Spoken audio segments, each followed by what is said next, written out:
तो last class में हमने ग्राफिकल नोटेशंस को देख लिया था, स्ट्रेट लाइन ग्राफ कैसे बनते हैं ये भी देख लिया था। इक्वेशन ऑफ स्ट्रेट लाइन जो कि होती है y equal to mx plus c. इसमें हमने ये भी समझ लिया था y एक्सिस क्या है, x एक्सिस क्या है, c क्या है, m क्या है। तो ये स्लोप है, x और y पे आपके वेरिएबल्स प्लॉट होते हैं और c एक कांस्टेंट होता है जिसको हम इंटरसेप्ट भी बोलते हैं। ठीक है, अब हमें क्या करना है, आज हमारी तीन इक्वेशंस ऑफ मोशन है जो कि v is equal to u plus A T, s is equal to U T plus half A T square और v square minus U square equal to 2as। हमें क्या करना है, यूजिंग ग्राफ हमें इन तीन इक्वेशंस ऑफ मोशन को verify करना है, एक तरीके से डिराइव करना है। हमें जानना है कि ये इक्वेशंस ऑफ मोशन आई कहाँ से। ठीक है, और इन इक्वेशंस ऑफ मोशन का सिग्निफिकेंस क्या है और इन्हें कहाँ कहाँ यूज कर सकते हैं। तो पहले ही आपको बताया था कि हमें कैलकुलेशन करनी हो, मान लो वेलोसिटी दी है, एक्सेलरेशन दी है, टाइम निकालना है या डिस्प्लेसमेंट निकालनी है, ये सारी चीजें दी हैं, या एक्सेलरेशन निकालनी है और ये सारी चीजें दी हैं, यानी any quantity which is given to you and you need to find any another quantity using those quantities. For that you are using these kind of equations. ठीक है, ग्राफ का यूज करके हम इन इक्वेशंस को डिराइव करेंगे। तो बहुत ही ध्यान से पूरी क्लास में आप रहना, बहुत ही ध्यान से आप प्रेजेंट रहना, तभी आपको ये सारी चीजें समझ में आएंगी। Otherwise it will create a doubt on your mind और आपको समझ में नहीं आ पाएगा। ठीक है, तो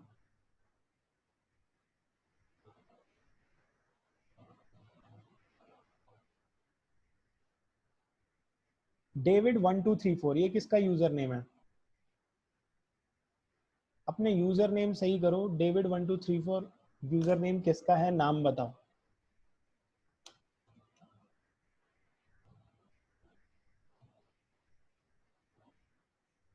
हम एडिंग गरिमा ऐड कर लिया है शायद मैंने, जो भी एडमिट रिक्वेस्ट भेज रहा हूँ उनको ऐड कर चुका हूँ।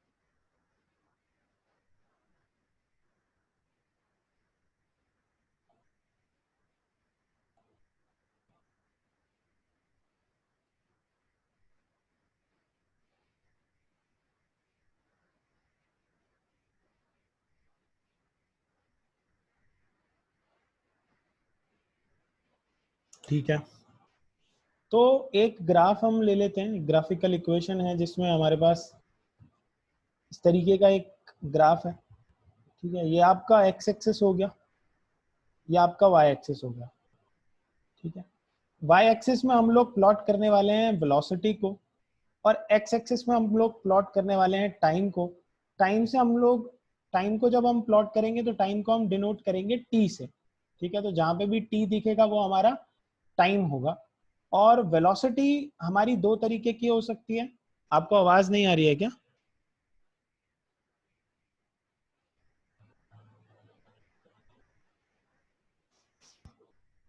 आवाज आ रही है सबको? मेरे ख्याल से सबको आ रही है। हाँ ठीक है, जिसको नहीं आ रही मे बी आपका इंटरनेट कनेक्शन वीक होगा। कुणाल जी बाद में बात करता हूँ, अभी क्लास अटेंड कर लो।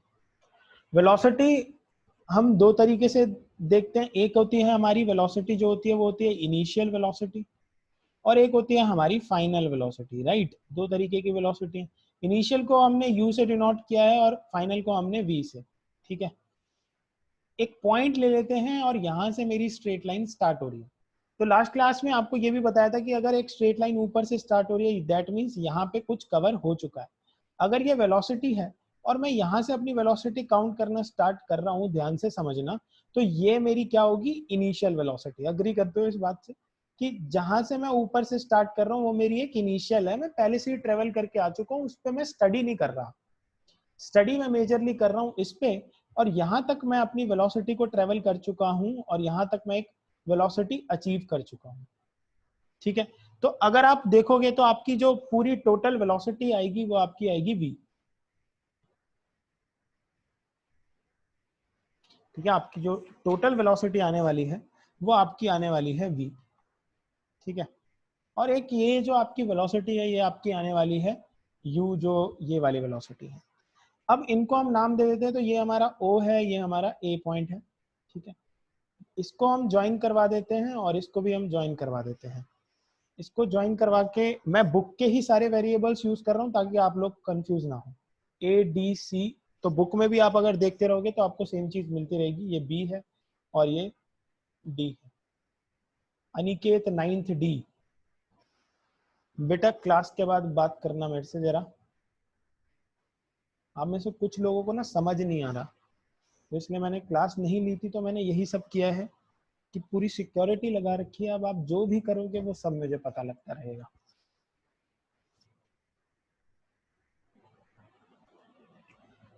ये हो गया आपका टी ओ सी। अब देखो एक रेक्टेंगल में दोनों साइड्स जो पैरेलल होती हैं वो इक्वल भी होती हैं, तो यहीं पे समझ लो कि ओ C equal to A D होगा। ओ C equal to A D होगा। यहाँ पे ओ A equal to C D होगा। ओ A equal to C D होगा, ठीक है। बी डी इक्वल टू ए ई होगा, तो बी डी इक्वल टू ए ई होगा। ये कैसे हो रहा है? इक्वल साइड्स हैं, ठीक है। इक्वल साइड्स हैं, पैरेलल है। O A equal to C D, O C equal to A D, C D equal to B, sorry C D equal to O A and B D equal to A. ये आपको समझना बहुत जरूरी है, ठीक है। और जो आपका बीसी है, टोटल जो आपका बीसी है, साइड जो बीसी है वो किससे मिलके बनी है? बीसी जो है वो आपकी दो चीजों से मिलके बनी है। एक आपकी बनी है वो बी डी और एक आपकी बनी है वो सी डी। ये हो गया आपका बी डी और ये हो गया आपका सी डी। ये टोटल मिलके आपकी बीसी साइड बना रहे हैं, ठीक है। ओ ए को आपने यू बोला था तो सी डी को आपने यू बोल दिया। बीसी को मैंने यहां से क्या बोला था? बी से लेके सी तक ओ ई, बीसी को मैंने वी बोलना है क्योंकि O E equal to B C, ठीक है। यहाँ पे लिखो O E equal to B C, और बीसी को मैं बोल रहा हूँ V, B D plus C D को मैं बोल रहा हूँ यू। तो बी डी की वैल्यू क्या हो गई मेरी? v minus you. जो मेरी बी डी की वैल्यू है वो मेरी v माइनस यू हो गई। इसको मैंने इक्वेशन नंबर 1 बोल दिया। इतनी बात समझ में आई सबको? एक बार फिर से 2 मिनट के लिए अपनी स्क्रीन पे देख लो, चेक कर लो कि आपको ये समझ में आया कि नहीं आया। आपकी मैथमेटिकल प्रॉपर्टीज ही यूज करी हैं, equal and opposite on the sides of rectangle, ठीक है। अब आप अगर ये ग्राफ देखो, यहाँ पे ये ग्राफ देखो ए बी, ठीक है, और ये है आपका ए डी, ठीक है, और ये आपका बी डी। तो देखो चेंज कहाँ पे आया है? वेलोसिटी यहाँ से चेंज हो रही है, यहाँ से, तो चेंज है आपकी ये वाली साइड, ये साइड में चेंज आया है। तो ये हमारी साइड जो है ये चेंज इन वेलोसिटी वाली साइड है। और किसके रिस्पेक्ट में चेंज आया है? टाइम के रिस्पेक्ट में, ए डी, है ना। तो हमारा जो एक्सेलरेशन होता है, एक्सेलरेशन जो होता है वो होता है हमारा चेंज इन वेलोसिटी अपॉन में टाइम, ठीक है। अब चेंज क्या है आपका? यहाँ पे मैंने बताया चेंज क्या है, v, क्योंकि ये आपका गया है। चेंज क्या है? बी डी, ठीक है। तो चेंज आपका आ गया बी डी, और टाइम है आपका नीचे t, इसको आप ए डी है ओ सी और ये है t। बहुत ही आराम से समझा रहा हूँ आपको। तो आपकी एक की वैल्यू आ गई बी डी अपॉन टी। यहाँ से बी डी अगर मैं देखूं तो बी डी मेरा क्या आ जाएगा? A T. बी डी की वैल्यू मेरी क्या आ जाएगी? A T. इतनी बात समझ में आई सबको कि बी डी की वैल्यू ए टी आ जाएगी, ठीक है।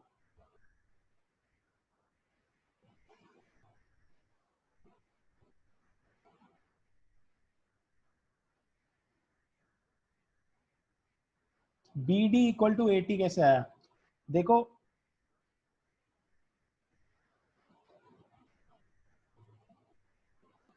ये बी डी जो है ये चेंज है। यहाँ से ऐसे देखो ना, यहाँ से लेके यहाँ तक वेलोसिटी में चेंज आया। पहले तो सेम थी यू और यहाँ से एकदम से चेंज आ गया।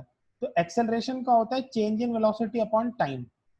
चेंज क्या हुआ है वेलोसिटी में? B D upon time. Time क्या है यहाँ पे?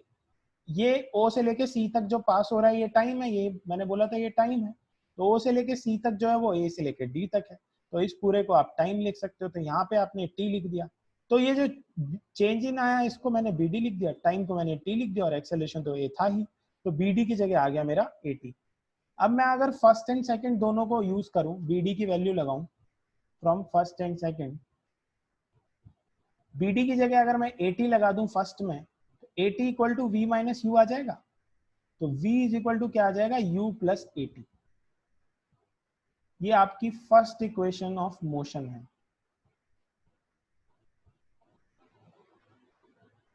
फर्स्ट इक्वेशन ऑफ मोशन जो है वो आपकी ये है। ये टाइम है, ये जो अर्चना आपने मार्क किया है ये टाइम है, यहाँ से लेके यहाँ तक ये टाइम पास हो रहा है, जीरो से ओ से लेके सी तक, ठीक है। और ओ से लेके सी तक जो है वही ए से लेके डी तक भी है, ठीक है। एक और बार समझ लेते हैं, पूरा ग्राफ हमने बनाया था। ग्राफ कुछ इस तरीके से बनाया कि ए से बी मेरी एक वेलोसिटी में चेंज आ रहा है ये पूरा, और ये मेरी एक इनिशियल वेलोसिटी है ओ ए। तो मेरे को रेक्टेंगल की इक्वल एंड अपोजिट साइड्स का यूज करते हुए ओ ए को इक्वल कर दिया मैंने सी डी के, और मैं जब वेलोसिटी चेंज कर रहा हूँ तो किसके रिस्पेक्ट में कर रहा हूँ, टाइम के। तो यहाँ से लेके यहाँ तक जो फ्लो हुआ है वो टाइम फ्लो हुआ है, और टाइम है मेरा टी। टाइम ओ से लेके सी तक है, इसी को मैंने ए से लेके डी तक भी कर दिया, तो ए डी की वैल्यू आ गई ओ सी। अब मेरी जो टोटल वेलोसिटी आई पूरी जर्नी में, वो टोटल वेलोसिटी आई v, और वो थी b से लेके c तक की, ये मेरी टोटल वेलोसिटी है, फाइनल वेलोसिटी। अब ये जो फाइनल वेलोसिटी है दो पार्ट में डिवाइडेड है, bd और cd में। तो मैंने ये देखा कि bd प्लस cd है मेरा bc, और bc है मेरा v, पूरा मैंने इनिशियली ले लिया था, और oa है मेरा u, ठीक है। oa मेरा बराबर था cd के, तो cd की जगह ये लगा दिया। तो मेरे को BD की वैल्यू मिल गई v माइनस यू। अब BD की एक वैल्यू तो यहाँ से मिल गई, लेकिन BD मेरे लिए वैसे भी जानना जरूरी था कि BD की वैल्यू क्या हो। तो BD की वैल्यू निकालने के लिए मैंने एक्सेलरेशन का यूज किया, और एक्सेलरेशन होता है change in velocity with respect to time. Change जो हुआ वो हुआ BD, तो वो आ गया यहाँ पे चेंज, अपॉन में टाइम आ गया यहाँ पे t, और ये हो गया मेरा एक्सेलरेशन। तो मेरे जो BD की वैल्यू आ गई वो आ गई a इंटू टी। सिर्फ BD की वैल्यू मैंने यहाँ पे लगा दी 80 v माइनस यू, तो v माइनस ये वाला जो मैंने यूज किया, ये मैंने यहां से यूज किया, ठीक है। आप एक बार क्या करना, जो मैं इसकी रिकॉर्डिंग दूंगा उसको धीरे ध्यान से समझना, कौन सा एक्सेलरेशन है। हाँ ये भी सर, ये भी तो एक्सेलरेशन, कौन सी एक्सेलरेशन, एक्सेलरेशन की वैल्यू मैंने a equal to B D by U. हाँ ये जो आपने निकाली, ये जो आप मार्क कर रहे हो ये वाला, हाँ ये स्लोप है ना, ये स्लोप है इसलिए एक्सेलरेशन है। एक और बार इसको मैं आपको इक्वेशन से समझाता हूँ, देखो ये स्लोप है, सही कह रहे हो आप, परपेंडिकुलर अपॉन बेस, स्लोप आपको निकालना सिखाया था ना मैंने, तो परपेंडिकुलर अपॉन बेस से आपको स्लोप की भी बात समझाता हूँ। ये इक्वेशन आ गई v is equal to U plus A T. एक बार और देखते हैं, ठीक है। ये जो इक्वेशन आई v is equal to U plus A T, क्या इस इक्वेशन को मैं कंपेयर कर सकता हूँ y equal to M x plus c से? अगर कंपेयर करना है तो मुझे कैसे लिखना पड़ेगा, v equal to A T plus U. तो मेरा देखो कांस्टेंट जो है वो क्या है, मेरा u। तो देखो कांस्टेंट यहाँ पे क्या था, u, और एक्स एक्सिस पे मेरा था टाइम, तो एक्स एक्सिस पे मेरा यहाँ पे क्या था, टाइम। स्लोप मेरा आना चाहिए था a, तो ये जो स्लोप आया, ये जो अभी पिछली उसमें देखा स्लाइड में, ये मेरा आया परपेंडिकुलर, यानी ये मैंने निकाला था चेंज इन वेलोसिटी अपॉन में बेस, यानी कि ये जो कि था टाइम, तो ये मेरा स्लोप निकल के आया। तो देखो मैंने आपको स्ट्रेट लाइन इक्वेशन से कंपेयर करके भी बता दिया, ठीक है। स्ट्रेट लाइन इक्वेशन से ये मैंने आपको कंपेयर करके भी बता दिया कि भाई आपकी स्ट्रेट लाइन इक्वेशन से ये क्या है, ये स्लोप है। आपको इसको मार्क करने की जरूरत नहीं है कुणाल जी जितनी बुरी तरीके से।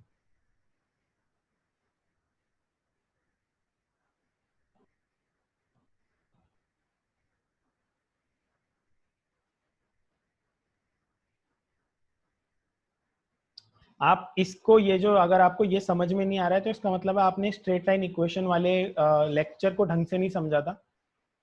वो लेक्चर आपका शेयर्ड है, आपको लिंक दिया हुआ है ग्रुप में, एक और बार शेयर करूंगा, उसको ध्यान से समझना। v is equal to U plus A T मेरी इक्वेशन डिराइव हुई, पहली जो मैंने डिराइव करी, उसको मैंने कंपेयर किया y equal to M x plus c से। c आ रहा था मेरा u यानी इनिशियल वेलोसिटी जो कि ये है, x है मेरा t, m है मेरा स्लोप, y में आ रहा है मेरा वेलोसिटी जो कि मैंने पूरी वेलोसिटी ली है। मैंने क्या किया है, मैंने स्ट्रेट लाइन इक्वेशन को कंपेयर किया आपकी फिजिक्स की डिराइव्ड इक्वेशन से। पहले हमने बस आपको स्ट्रेट लाइन इक्वेशन बनाने को दिया था, जैसे कि y equal to two, Y equal to two X plus two, Y equal to X plus two, ठीक है, इस तरीके की इक्वेशन मैंने आपको बनाने के लिए दी थी। लेकिन यहाँ पे मैं क्या कर रहा हूँ, फिजिक्स की इक्वेशन को मैथ से वेरीफाई कर रहा हूँ। v equal to U plus A T जो है वो मेरी फिजिक्स की इक्वेशन है, और इस इक्वेशन को मैं y equal to M x plus C maths की इक्वेशन से वेरीफाई कर रहा हूँ। इसीलिए मैंने आपको इक्वेशन ऑफ स्ट्रेट लाइन पढ़ाया था। थोड़ा सा कॉम्प्लेक्स हो सकता है, आई नो। आप क्या करना, एनसीईआरटी में आपका पेज नंबर 107 है, 107 है, जो मेरे पास एनसीईआरटी है उसमें पेज नंबर 107 है, ठीक है। पेज नंबर 107 में आपकी है equations for motion by graphical method. जैसे जैसे मैंने समझाया ना, इसकी रिकॉर्डिंग लेने के बाद वैसे वैसे इस बुक से भी आप पढ़ते जाना, आपको सब कुछ समझ में आ जाएगा बहुत ही इजीली। बिल्कुल भी दिक्कत नहीं आएगी, जिनको दिक्कत आएगी दोबारा से पूछ लेना, कोई दिक्कत नहीं है, ठीक है। लेकिन आप एक बार ट्राई करना, आपको समझ में आ जाएगा। Slope is equal to acceleration in this graph, right Divyanshu, right.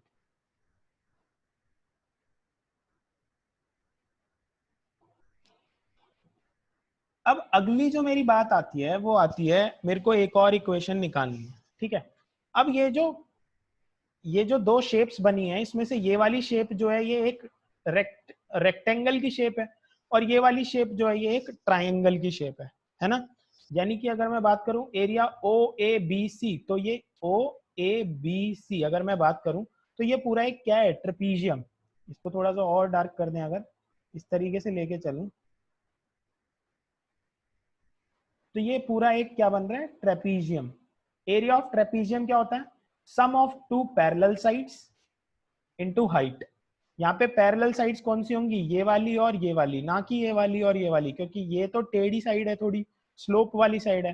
Parallel कौन सी होगी, ये और ये, यानी sum of two parallel sides into height. अगर आपको ट्रेपीजियम का दिक्कत आ रहा है फॉर्मूला लगाने में, तो आप क्या कर सकते हो, area of triangle A D B plus area of triangle O A B C, O A D C, सब अपनी कॉपी में निकालो। Area of triangle A D B, triangle का एरिया, और area of rectangle O A D C, सब अपनी copy में निकालो। मैं यहाँ पे छोटा सा लिख दूंगा, उसके बाद जो रिजल्ट आएगा आप चैट सेक्शन में बता सकते हो, सम क्या आएगा आपका।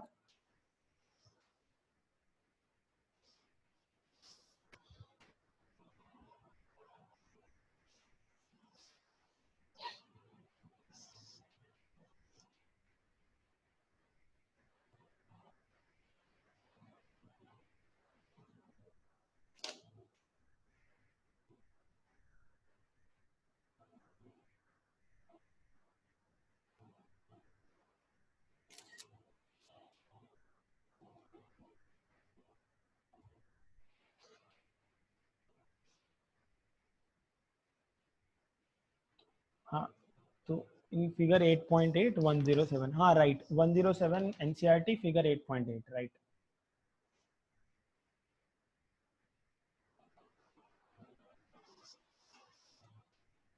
एक तो आपका रेक्टेंगल है, इसका एरिया क्या होगा, ओ ए, यानी ये वाली साइड, और एक बेस वाली साइड, एक परपेंडिकुलर और एक बेस, या फिर आप इसे लेते हो एक एल और एक बी, तो ये क्या हो गया आपका ओ ए, और ये क्या होगा आपका ओ सी। तो ओ ए इंटू ओ सी, ओ ए इंटू ओ सी को अगर मैं वेरिएबल की फॉर्म में लिखूं, यानी वी यू ए टी की फॉर्म में लिखूं, पहले तो साइड की फॉर्म में लिखो, पहला स्टेप। फिर पहचानो उस साइड को मैंने किसके इक्वल किया है, ओ ए को किसके इक्वल किया था, यू के, राइट।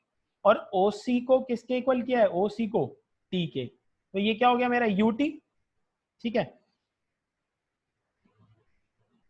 ट्राइंगल का मैं यहां लिख देता हूं, क्योंकि अगर मैं पेज चेंज करूंगा तो फिर आपको दिक्कत हो जाएगी। ट्राइंगल होता है half into base into height, यानी हाफ, ट्राइंगल का बेस क्या है यहाँ पे AD इंटू हाइट। AD क्या है मेरा, AD है मेरा T, और हाइट मेरी क्या निकल रही थी, बी डी, और बी डी की वैल्यू यहां से क्या निकली मेरी, यहां से 80, तो हाफ टी इंटू 80। पर चैट में भी देख लेता हूं आपका।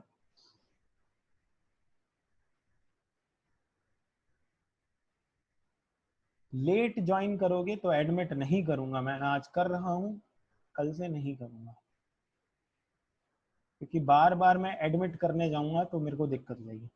80/2 नहीं, हाफ 80/2 नहीं, 8t² 2, क्योंकि 80 तो मेरे पास बी डी से ही आ गया और मेरा टी भी तो आया था, एक साइड से मेरा 80 आया और एक साइड से मेरा टी आया।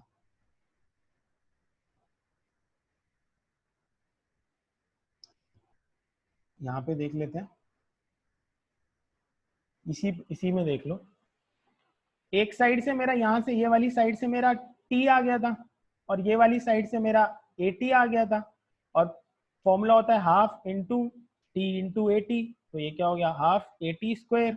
और मेरा रेक्टेंगल से क्या आया था, u इंटू टी, यानी यू टी, तो रेक्टेंगल का ऐड कर दूंगा तो यू टी। अच्छा, ये पूरा जो एरिया है ना मेरा, ये पूरा एरिया मेरा वेलोसिटी टाइम ग्राफ का जो एरिया होता है वो मुझे डिस्प्लेसमेंट देता है। अभी ये बताऊंगा कैसे क्या देता है।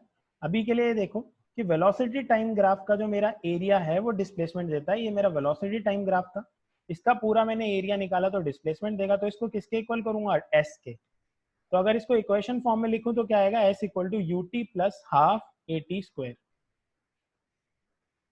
ये मेरी सेकेंड इक्वेशन ऑफ मोशन होती है। सेकेंड को निकालने के लिए मैंने कुछ नहीं किया, area under velocity time graph निकाला है। एरिया निकालने के लिए मैंने एरिया को दो पार्ट में डिवाइड किया, एक मेरा रेक्टेंगल बन गया और एक मेरा ट्राइंगल बन गया। रेक्टेंगल का एरिया प्लस ट्राइंगल का area giving me the area of whole trapezium, और उससे मेरे को डिस्प्लेसमेंट मिल रही है जो कि S equal to U T plus half AT² है। AT कैसे आया, BD की वैल्यू है ना, जो BD है मेरा ट्राइंगल BD, ट्राइंगल में जो ये साइड थी BD, इसकी वैल्यू मैं निकाल चुका था 80। ये वाली स्लाइड में देखो, BD की वैल्यू मैं यहाँ पे 80 निकाल चुका था, और बेस मेरे पास था AD, AD की वैल्यू T हो गई, तो T इंटू 80, 80² हो गया, और हाफ आपका था ही, तो हाफ 80² हो गया, है ना, समझ में आ गया। तो मेरी दो इक्वेशन निकली हैं अभी तक। पहली इक्वेशन जो निकली वो निकली v is equal to U plus AT वाली, ये मेरी फर्स्ट इक्वेशन ऑफ मोशन हो गई। सेकेंड इक्वेशन जो हो गई वो मेरी हो गई s equal to U T plus half AT²। ठीक है, ये भी मेरी इक्वेशन ऑफ मोशन हो गई। अब जो मेरी थर्ड इक्वेशन है वो निकालनी है मुझे, ठीक है। तो आप अपनी बुक में भी देख सकते हो, थर्ड इक्वेशन को निकालने के लिए भी मैं अपने ट्रेपीजियम को ही यूज करूंगा, एरिया ऑफ ट्रेपीजियम ही निकालूंगा, लेकिन उसमें वैल्यूज चेंज कर दूंगा। वैल्यूज कैसे चेंज करूंगा, एरिया ऑफ ट्रेपीजियम क्या होता है, अगर आपको निकालना है एरिया ऑफ ट्रेपीजियम, और आपको बताया था कि वेलोसिटी टाइम ग्राफ का एरिया जो है, जो आपका वेलोसिटी टाइम ग्राफ ये बना हुआ है, इसका एरिया, पूरा का पूरा एरिया जो है वो आपको क्या देगा, displacement is equal to displacement. Area क्या होता है, sum of two parallel sides, ये वाली साइड प्लस ये वाली साइड, ठीक है। तो ये वाली साइड है मेरी OA और ये वाली साइड है मेरी BC।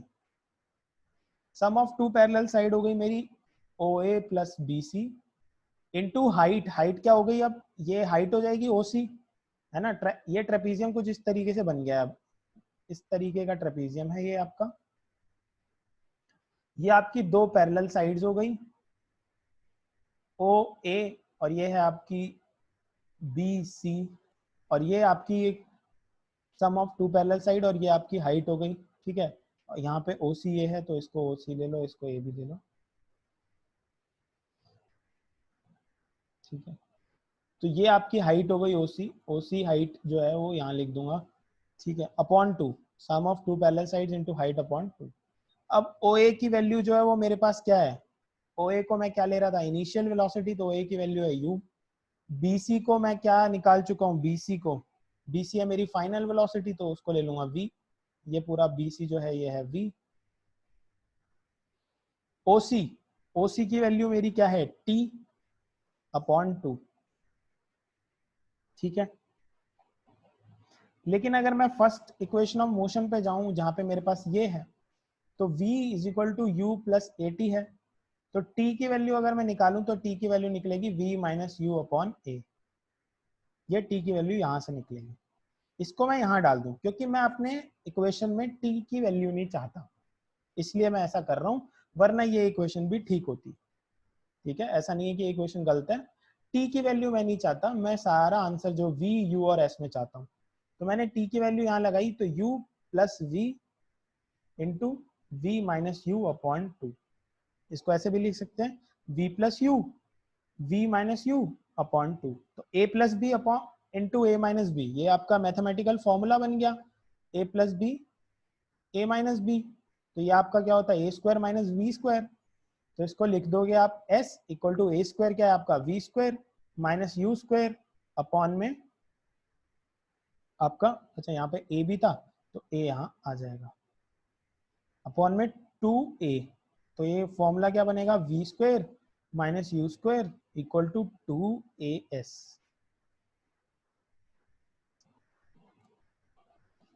थर्ड इक्वेशन, 3 इक्वेशन आपकी मोशन की बन गई। एक बार स्क्रीन में दोबारा से अच्छे से देख लो, एनसीईआरटी है आपके पास तो वो भी अच्छे से देख लो।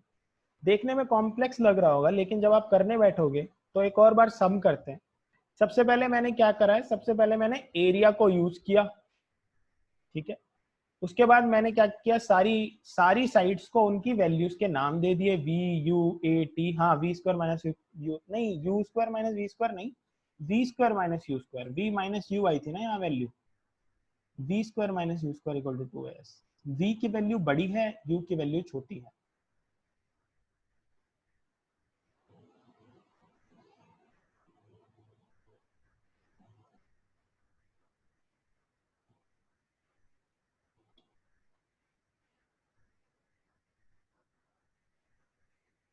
तो मैंने ग्राफ बनाया, ग्राफ को स्ट्रेट लाइन से कंपेयर किया, कंपेयर करने के बाद सारी साइड्स को चेक किया, साइड्स के नाम दिए टी, वी, यू और ए की फॉर्म में। उसके बाद मैंने पहली इक्वेशन सिर्फ साइड्स के नाम दे के ही निकाल ली, v = u + at। दूसरी इक्वेशन को यूज करने के लिए, डिराइव करने के लिए, मेरे को एरिया ऑफ ट्रेपीजियम को 2 पार्ट्स में डिवाइड करना पड़ा। एक पार्ट था मेरा क्या कहते हैं, रेक्टेंगल, और एक पार्ट था मेरा ट्राइंगल। टी की वैल्यू कैसे आई, पहली फर्स्ट इक्वेशन जो थी मोशन की मेरी, ये वाली v = u + at, इसको यूज किया टी की वैल्यू निकालने के लिए। टी यहां से आया v - u/a। तो सेकेंड इक्वेशन में ट्राइंगल प्लस रेक्टेंगल में तोड़ दिया, थर्ड इक्वेशन में उसको ट्रेपीजियम ही रहने दिया। ठीक है, तो टी की वैल्यू इस तरीके से आई है आपकी यहाँ से। लेकिन आपका जो होल सोल है वो यही है, आपका काम यही है, आज का काम सबसे इंपॉर्टेंट काम, इसके बिना आपको आगे का जो भी प्रोसेस है वो समझ में नहीं आएगा। तो आज का ही आपका ये काम है कि आपको 3 इक्वेशंस ऑफ मोशन को ढंग से, रिकॉर्डिंग शेयर कर दूंगा उससे भी देखना है, एनसीईआरटी से भी बार बार देख के तीनों इक्वेशंस को अच्छे से डिराइव करते हुए हर एक चीज को समझना है, रटना नहीं है। अभी तक आपको एक ही चीज मैंने जो बताई है, जो कि मैंने आपको कहा कि वो समझ लो अभी, कि एरिया जो होता है वेलोसिटी टाइम ग्राफ का, area of velocity time graph, ये आपको डिस्प्लेसमेंट देता है। अब ये देता किस तरीके से है, देखो, vt, at और st, 3 टाइप के ग्राफ बन सकते हैं, ध्यान से सुनना। vt मतलब वेलोसिटी टाइम, at मतलब एक्सेलरेशन टाइम, st मतलब डिस्प्लेसमेंट टाइम। इनका क्या मतलब, एक साइड पे डिस्प्लेसमेंट, वेलोसिटी या एक्सेलरेशन, और दूसरे साइड पे हमेशा रहेगा टाइम। ठीक है, तो अगर आप ऊपर से नीचे जाओगे, जो वेलोसिटी टाइम ग्राफ का एरिया है वो आपको देगा, जो नीचे आपका पहला पार्ट है वो है डिस्प्लेसमेंट। एक्सेलरेशन टाइम ग्राफ का एरिया निकालोगे तो आपको क्या देगा वो वेलोसिटी। एक्सेलरेशन टाइम ग्राफ का एरिया देगा आपको वेलोसिटी। और स्लोप की बात करना, डिस्प्लेसमेंट टाइम ग्राफ का स्लोप आपको देगा वेलोसिटी, और वेलोसिटी टाइम ग्राफ का स्लोप आपको देगा एक्सेलरेशन। एक और बार देखो ग्राफ में, यहाँ पे ये स्लोप जब निकाला मैंने, जब मैंने ये स्लोप निकाला तो स्लोप जो मेरे को दे रहा था वो मेरे को क्या दे रहा था, वेलोसिटी टाइम ग्राफ का एक्सेलरेशन। वेरीफाई हो गया है ना, एक्सेलरेशन आया था v/t, ठीक है। तो स्लोप जो मेरे को दे रहा था वो दे रहा था एक्सेलरेशन। भाई वेलोसिटी टाइम ग्राफ ये पूरा था और इसका एरिया निकाला था तो वो मेरे को दे रहा था डिस्प्लेसमेंट। ये बहुत इंपॉर्टेंट चीज है, एक शॉर्टकट होता है जानने का। धीरे धीरे आपकी समझ बढ़ाऊंगा तब आपको अच्छे से इसके पीछे का लॉजिक भी समझाना चाहूंगा। अभी समझाऊंगा तो बहुत कंफ्यूज हो जाओगे। अभी के लिए यही देखो कि ऊपर से नीचे एवीएसटी में ऊपर से नीचे जाते हैं तो एरिया मिलता जाता है, नीचे से ऊपर जाते हैं तो स्लोप मिलता जाता है। एटी का एरिया वेलोसिटी, वीटी का एरिया डिस्प्लेसमेंट, एसटी का स्लोप वेलोसिटी और वीटी का स्लोप एक्सेलरेशन। ये अभी के लिए आप फैक्ट समझ लो। धीरे धीरे जब आप ये ग्राफ अच्छे से समझोगे, क्योंकि अभी आपने 5 to 10% पार्ट किया, लेकिन ये 5 to 10% पार्ट के बाद जब आप इसे अच्छे से समझ पाओगे तब आप आगे की डिटेल जानने के सक्षम हो पाओगे। हाँ, लॉजिक जो ये है ना, स्लोप और एरिया का लॉजिक, ये थोड़ा सा कॉम्प्लिकेटेड है। इसके लिए मैं थोड़ी सी और समझ आपकी ग्राफ से रिलेटेड, इक्वेशन से रिलेटेड बनने देना चाहता हूँ। खुद आप खुद पढ़ो, फिर मैं उसके बाद लॉजिक बताऊंगा, वरना आप अभी कंफ्यूज हो जाओगे। क्योंकि इसका लॉजिक इंटीग्रेट और डिफरेंशिएट, चीजों को तोड़ने और जोड़ने से रिलेटेड है, थोड़ा सा कॉम्प्लेक्स हो जाएगा इस क्लास के लिए। तो आज मैं आपको सिर्फ ये 3 इक्वेशंस ऑफ मोशन करवा रहा हूँ और कुछ नहीं करा रहा, ताकि आप इसे ध्यान से समझ सको। तो तीनों इक्वेशन जो हो गई, v equal to U plus A T, S equal to U T plus half A T square और v square minus U square equal to 2as। आपका होमवर्क है, आपने ये तीनों इक्वेशंस को डिराइव करना है खुद से और ग्राफ की हर एक चीज को समझना है, तभी हम आगे न्यूमेरिकल करेंगे, आगे बढ़ेंगे, ठीक है। उससे पहले हम आगे नहीं बढ़ पाएंगे जब तक आपको ये समझ में नहीं आएगा। इस पूरे लेक्चर की रिकॉर्डिंग मैं आपको शेयर कर दूंगा ताकि आप लोग समझ पाओ सारी चीजें, ठीक है। उसके अलावा किसी का कोई डाउट?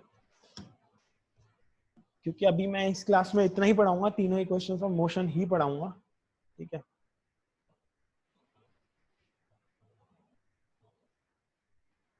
और रेगुलरली वीडियोस को देखना आप लोग और रिकॉर्डिंग्स को देखना, तभी आपको चीजें क्लियर होंगी। आपका डाउट नहीं है तो मैं आज इस क्लास को यहीं पे ख़त्म कर दूंगा, ठीक है। आपसे इसकी रिकॉर्डिंग शेयर कर दूंगा इसके बाद।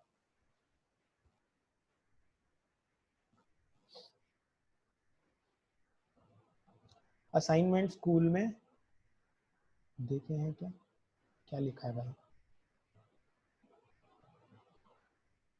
असाइनमेंट्स आपको टाइमली करने हैं, हो सकता है आपसे मेल में मांग लें, हो सकता है आपसे व्हाट्सएप पे मांग लें, आप टाइमली करते रहो। नोट्स आपने बनाने हैं। डेंसिटी जो है वो मास और वॉल्यूम का रेशियो होता है। किसी भी मास को अगर आप स्टडी कर रहे हो, वो मास कितनी जगह को ऑक्यूपाई कर रहा है, उसके बेसिस पर हम कहते हैं वो डेंस है या लाइट है, ठीक है। S equal to speed why not, क्योंकि स्पीड की हम स्टडी नहीं करते यहाँ पे, हम स्पीड को सिंपल डिस्टेंस अपॉन टाइम लिख देते हैं और डिस्टेंस हमारा टोटल पाथ कवर्ड है, इसलिए हमने स्पीड को एस नहीं बोला यहाँ पे। जब तक आप जूनियर क्लासेस में थे तब तक आपने स्पीड को एस बोला था, लेकिन यहाँ पे हम स्पीड की स्टडी ही नहीं करते, क्योंकि स्पीड को स्टडी करने वाला कुछ है ही नहीं। उसमें एक्सेलरेशन नहीं है, उसमें वेलोसिटी का चेंज नहीं है, उसमें टाइम के रिस्पेक्ट में स्लोप नहीं आ रहा, तो हम उसे स्टडी नहीं करते, तो हम उसे ड्रॉप करके डिस्प्लेसमेंट को एस बोल देते हैं। एस टी मतलब डिस्प्लेसमेंट टाइम ग्राफ। हाँ, चैप्टर के आपको नोट्स बनाने हैं, पहले जो भी वीडियोस आपको दे रहे हैं, जो भी आपके पास नोट्स आ रहे हैं अगर वेबसाइट से, तो उनको भी देखना है। अगर आपको लग रहा है वो वेबसाइट के नोट्स ही आपके लिए इनफ है तो आप उन्हीं से पढ़ो, लेकिन अगर आपको लग रहा है कि मैं भी एनसीईआरटी से कुछ कुछ समझ के नोट्स में ऐड ऑन कर सकती हूँ, तो आप लोग उनको भी ऐड ऑन करो और उनको भी अपने नोट्स साइड में डाल दो। पहला काम है आपका समझना, वीडियो को देखना, दूसरा काम है नोट्स बनाना, तीसरा काम है क्वेश्चंस करना। क्वेश्चंस पे अभी हम आए नहीं हैं, कम क्वेश्चंस किए हैं, चैप्टर खत्म होने के बाद हम लोग क्वेश्चंस करते हैं, ठीक है। ग्राफ वाले पार्ट को थोड़ा सा और देखना, ठीक है, ठीक है। So I'm ending this session and see you in the next session.